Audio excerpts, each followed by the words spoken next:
Depending on when this video gets uploaded, I've been playing Dead by Daylight for about 8 months, and in those 8 months I've come to learn that there are some aspects of this game that are just not good. They range from small kinda annoying things to massively irritating I cannot believe this is still part of the game things. In this video I'm going to go over some of the issues I think the game has and some ideas I have to fix them. I'm not a master at editing, so I'm just going to let a couple of fun matches I had recently play out while I waffle, and maybe I'll add some text or images on screen here and there if I'm feeling a bit fancy. Part 1. Giving up on hook. I'm sure most people would agree that right now there's an epidemic of people going next on hook at the slightest inconvenience, which then ruins the match for everyone. I've come up with 5 changes that I think would help solve this issue. I'm going to start out by quickly listing them, which I'll also do for all the next sections of this video, and then we'll go back through them and I'll explain my thought process a little bit. 1. Allow only 1 or 2 attempts to take your chances while in the first hook stage, unless you're using a perk that allows a couple of extra attempts, like Slippery Meat for example. 2. Make it so that your hook state isn't affected at all when you take a chance, unless you're on a scourge hook. 3. Change the chances of a self-unhook attempt working to 1%, unless you have a perk or offering that changes it, like Up the Ante or Deliverance. 4. In the second stage, only start giving the survivor skill checks once there's 20 seconds left on their hook timer. And 5. When there's 2 survivors left, if one of them gets hooked, give them a give up option after 10 seconds no matter what stage they're in. So to start with, I think the ability to get off the hook yourself is kind of fun, so I wouldn't want it removed completely, but it is definitely an issue that people use it as a way to get out of the game quickly, so not having an effect on your hook state would be quite nice. Obviously though, if we're removing the effect it has on your hook state, then the chances of it actually working should be a lot lower, because a lot more people will be willing to try, which could result in things being a bit unfair for the killers. We don't want people getting off hooks for free too often. I know some killers think the amount survivors can get themselves off hook now is already too much. I can also definitely see a world where people take advantage of the free attempts by bringing perks and offerings that will increase their self-unhook attempt chances by a lot. So some perks and offerings being reworked would be a good idea too. Something as simple as making it so luck offerings only affect the person who brought the luck, and making the effect they have slightly smaller would be good enough. I don't think the chances of a self-unhook attempt working should ever go above like 10 or 15%, obviously not including times where the unhook would be guaranteed with like Wicked or Deliverance or something like that. In terms of scourge hooks affecting your hook state, I just think that's kind of fun. It would be even more fun if you weren't told you're on a scourge hook until you take that first chance, and if you don't take any chances at all, then you won't know you're on the hook, on the scourge hook, unless you're paying attention to the speed your hook state is moving or notice the effect the scourge hook has, like pain res blowing up a gen or something like that. For the second hook stage, at first my idea was literally just to remove skill checks completely and make the second stage have no interactions at all, like you just have to sit there and wait to be saved. But I do think skill checks play an interesting part in a match sometimes, like when you're in it at the end game and someone is on a hook and you're all trying to get the gates and heal and run in to get them, and whether or not this works out is partly on you obviously, but it's also down to the survivor on hook and if they can keep hitting those skill checks. Or when you're playing killer and you have someone on hook and the team just doesn't quite manage to get a save in time for whatever reason, and then you've got someone dead for free. I think it adds to the stakes to have the skill checks there. That's why I'd say removing them completely is too much, but just adding them into the last 20 seconds or so, like almost consistent skill checks, not as dramatic as Merciless Storm, but something similar to that, could keep the stakes of the second stage, but also make it so that people can't give up right away when they get hooked for a second time. Then finally, a give up option appearing after about 10 seconds when there's 2 survivors left would just be good for letting the hooked survivor die a bit quicker and give the final survivor a better chance at hatch, rather than them having to potentially sit through all of the first stage and the majority of the second stage before they can die. Overall, I do think all of these hook mechanics would work pretty well together. They would remove the ability to get out of a match for free, but hooks would still have a bit of interaction so that it's not potentially 2 straight minutes of waiting for death. Survivors who want to play the game properly shouldn't be punished because certain people don't know how to act, Part 2. Slugging.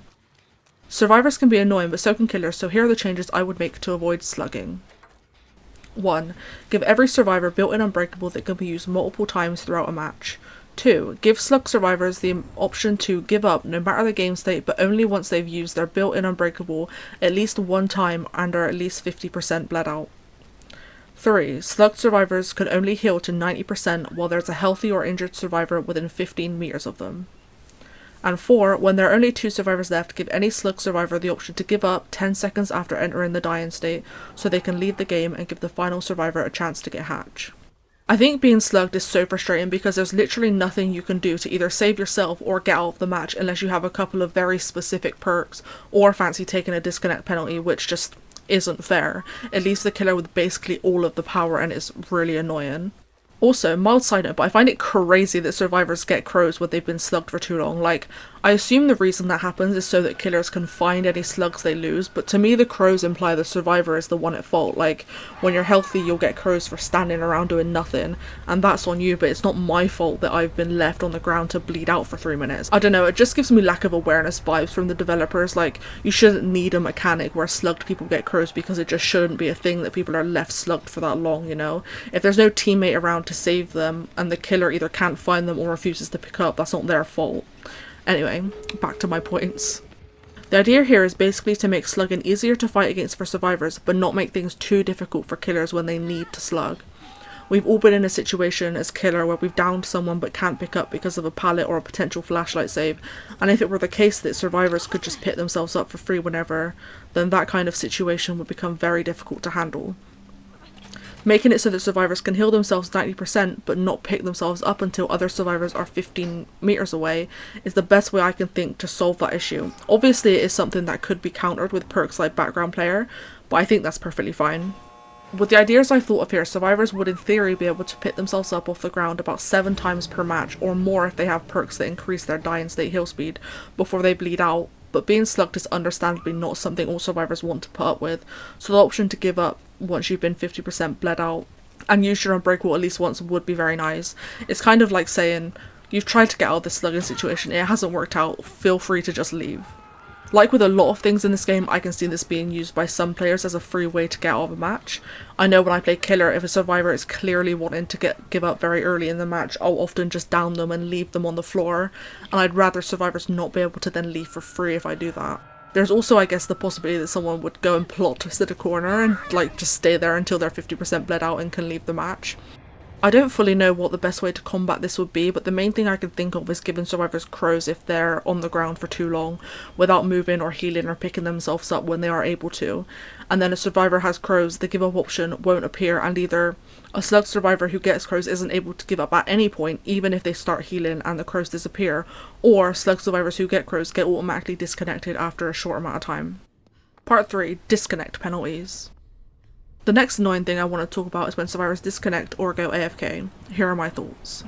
1. Everyone gets 2 free disconnects.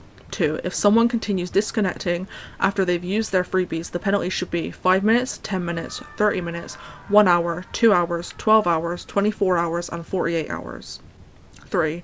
Disconnect penalties should, for the most part, reset every 24 hours. From 5 minutes to 12 hours, if you disconnect again within the first 24 hours of your most recent penalty ending, you'll get another penalty 1 level higher than your previous one. For 24 and 48 hours, the window for penalties resetting is increased to 48 hours. If you try to disconnect again during the first 48 hours of the 24 or 48 hour penalty ended, you'll be given a 48 hour penalty, and you'll continue getting a 48 hour penalty until you are able to go a full 48 hours without disconnecting from a match. 4. Any survivor who goes AFK should get crows, but if they are AFK for 3 minutes, they should get automatically disconnected and receive either a 5-minute penalty or whichever penalty they're already at in the penalty ladder. There shouldn't be any freebies for people that are disconnected for going AFK.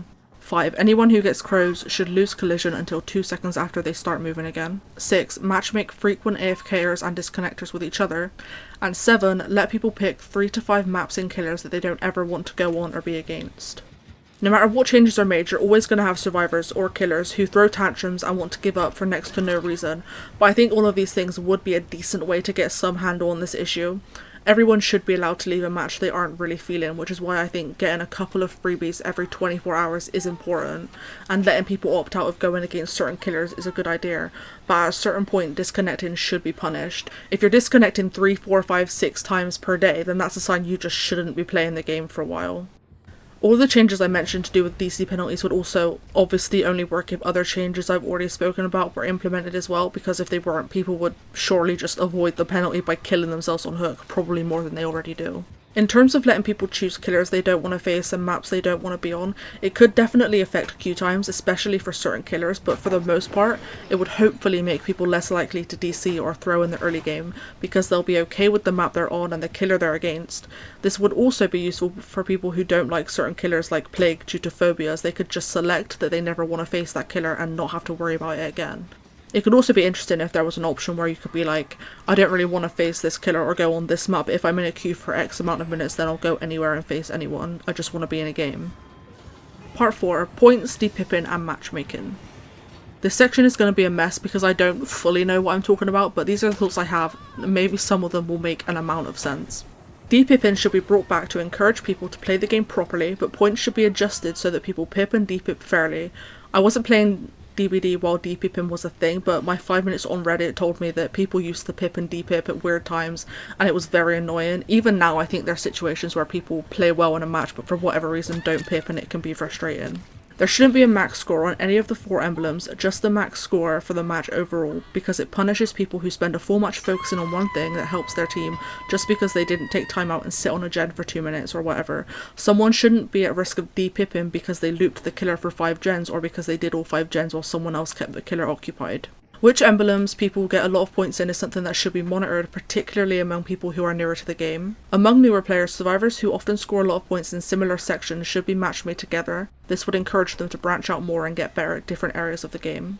There is potential for someone to get loads of points by sitting on generators, reach a high grade and then get matched with people who are far better than them and start dying more frequently, which is why de-pipping and matchmaking people in lower grades who do well on the same emblems is important.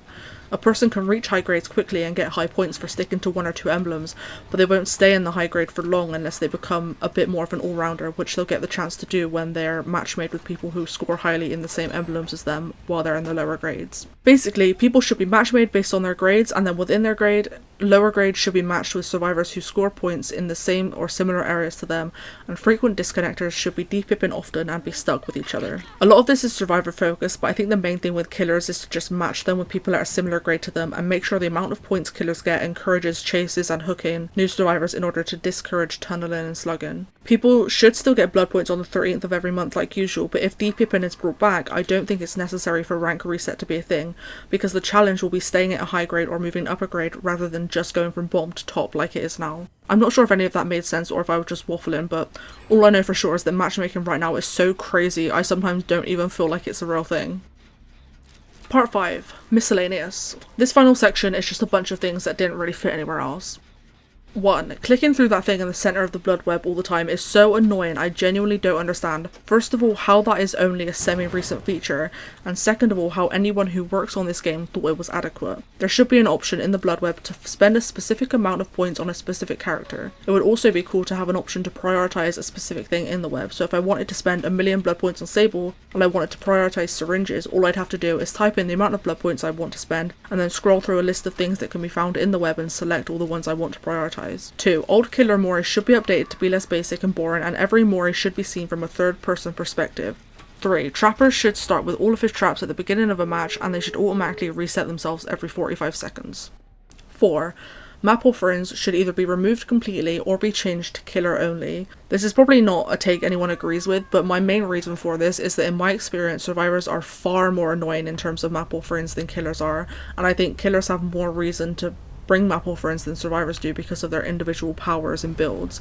Survivors can make pretty much any build work on pretty much any map, whereas a Scratch Mirror Myers is going to struggle on Macmillan, you know? I think killers bringing maps to support a build idea they have is more reasonable than survivors taking me to Gideon's because it has 100 pallets. 5. There should be more secret offerings and also more offerings in general.